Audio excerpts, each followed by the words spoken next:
So, hello everyone. In the previous video, we have discussed about data collection. So, what does this data collection refers to? Like collection of data from various kinds of sources.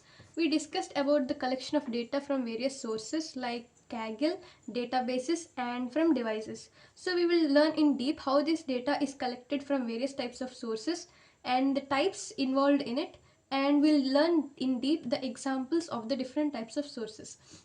So what does this data collection actually refers to?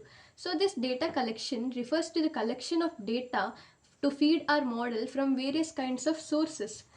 The source is something from which we collect our data. So source is like the house or the factory from which we collect our data. So this source is mainly classified into two types. The first type is the primary sources, and the second one is the secondary sources.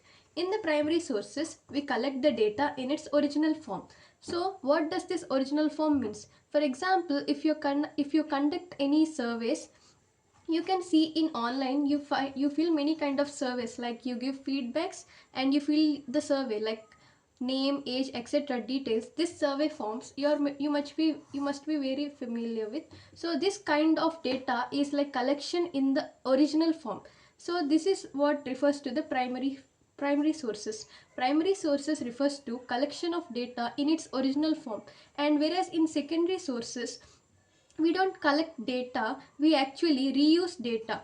This kind of data is already stored by some other person, and we use this data to develop our model. Like if we are creating a model which is already existing and we are developing its better version, so we may use that data. So it is like reusing this data for our purpose. So this is the main classification of sources. First one is the primary sources and second one is the secondary sources.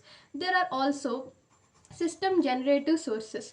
Like if we want to create any data and this data is very huge, and through AIs we can generate our data to feed our model. So such type is called as system generative. It is like another type, but these two are the main classification: primary sources and secondary